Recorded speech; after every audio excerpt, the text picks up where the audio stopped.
Exercise 3.1, question number 7. Draw the graphs of the equations x minus y plus 1 is equals to 0 and 3x plus 2y minus 12 is equals to 0 and determine the coordinates of the vertices of the triangle formed by these lines and the x-axis. तो हमें vertices के coordinate find करने हैं जो triangle बनेगा by these lines and the x-axis and shade the triangular region. इसका मतलब इनका कहने का अर्थ ये है कि कुछ इस तरीके की ये लाइंस होंगी कि एक्स एक्सिस के साथ ये ट्राइंगल बनाए. एक लाइन 1 होगी और लाइन 2, ये दो लाइंस हमें दी है. तो हमें उस ट्राइंगल के वर्टाइसिस के कोऑर्डिनेट्स बताने, ये और ये रीजन को शेड करना है. तो रफली हमें ये काम करना है. अब दो लाइंस दी हैं, तो लाइन 1 है हमारे पास x minus y plus 1 is equals to 0 और लाइन 2 है हमारे पास 3x plus 2y minus 12 equals to 0. अब इन दोनों का हमें सॉल्यूशन फाइंड करना है. तो सबसे पहले तो हर एक लाइन को प्लॉट करने के लिए हमारे पास मिनिमम 2 पॉइंट्स होने चाहिए, तब जाकर हम उस लाइन को कोऑर्डिनेट एक्सिस पर दिखा पाएंगे. तो पहली लाइन के लिए फॉर लाइन 1 हम x और y की वैल्यूज़ को रैंडमली गेस करते हैं और इनके बीच के रिलेटिव पॉइंट्स फाइंड करते हैं. तो x और y. अब अगर इसमें x की वैल्यू में 0 पुट करूं तो x 0 होने पर नेगेटिव y प्लस 1 बचेगा और y अगर मैं उधर ले जाऊं तो वो प्लस 1 हो जाएगा. तो y की वैल्यू हो जाएगी 1 और y की वैल्यू 0 होने पर x की वैल्यू आएगी माइनस 1 क्योंकि 1 उधर जाके माइनस हो जाएगा. तो हमारे पास दो पॉइंट्स आए 0,1 एंड -1,0. तो इस ग्राफ पर पहला पॉइंट है 0 एंड 1 ये और -1 एंड 0 ये दो पॉइंट्स आए हमारे पास फॉर लाइन 1.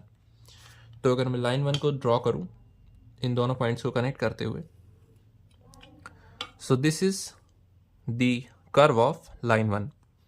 अब लाइन 2 के लिए अगेन हम गेस करेंगे points 3x plus 2y minus 12 equals to 0. तो x और y.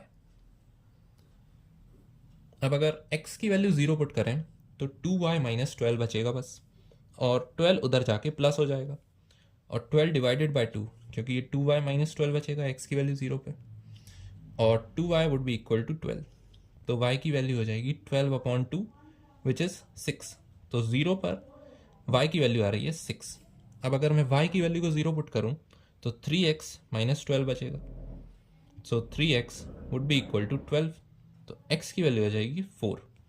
तो y की वैल्यू 0 पे x की वैल्यू आई 4. तो हमारे पास पॉइंट्स आ गए 0,6 एंड 4,0. अब x की वैल्यू 0 पे y की वैल्यू थी 6 और x की वैल्यू 4 पर y की वैल्यू थी 0. तो ये दो पॉइंट्स आ गए हमारे पास. अब इन्हें अगर हम कनेक्ट करें तो हमें मिलेगा लाइन 2 का curve. This is the curve of line 2. अब हमें ये कहा गया है कि determine the coordinates of the vertices of the triangle formed by these lines and the x axis. तो ये दोनों लाइंस हैं. अब ये एक्स एक्सिस के साथ एक मिलकर ट्राइंगल बना रही है. एक्स एक्सिस भी एक लाइन है तो इसे लाइन 3 मान लेते हैं. तो लाइन 1 ये है, लाइन 2 ये है, लाइन 3 ये है. ये तीनों लाइंस मिलकर ये वाला ट्राइंगल बना रही हैं. तो इस रीजन को हम शेड कर देते हैं. और कोऑर्डिनेट्स क्या क्या होंगे? एक कोऑर्डिनेट तो ये कॉर्नर मिल गया जो कि है -1,0. एक पॉइंट ये मिल गया विच इज़ 4,0 और एक पॉइंट इन दोनों लाइंस का इंटरसेक्शन मिलेगा जो कि है अप्रॉक्सीमेटली मेरे ग्राफ के हिसाब से 3,2 मतलब 2,3 क्योंकि x की वैल्यू पहले आती है. अब ये तो अप्रॉक्सीमेट था. मैं इसे वेरीफाई करने के लिए यहाँ पर इन दोनों इक्वेशंस को सॉल्व भी कर देता हूँ. लेकिन अगर आप लोग डायरेक्टली इसे फेयर ग्राफ पर प्लॉट करेंगे तो ये एग्जैक्ट वैल्यू हमें पता चल जाएगी. तो फॉर कंफर्मेशन मैं अगर इसे सॉल्व करूं तो मैं सब्सटीट्यूशन मेथड से इसे सॉल्व करने का ट्राई करता हूं. तो y की वैल्यू मैं रखूंगा x प्लस 1 क्योंकि x minus y plus 1 is equals to 0. y को अगर मैं उधर ले जाऊं तो x plus 1 would be equal to y. अब y की इस वैल्यू को मैं इस इक्वेशन में पुट करूंगा, substitute. So 3x plus 2 times y की वैल्यू है x plus 1 minus 12 would be equal to 0. So 3x plus 2x plus 2 minus 12 would be equal to 0. So 5x minus 10 would be 0, तो x की value आ जाएगी 2। तो x का point तो सही है और x की वैल्यू ट्रू है, तो इस इक्वेशन में पुट करने पर y की वैल्यू आएगी 3। सो ये एग्जैक्टली करेक्ट पॉइंट है। और ये जो हमारे ट्राइंगल है ए बी सी, सपोज ये ट्राइंगल ए बी सी है, तो vertices of triangle A B C are,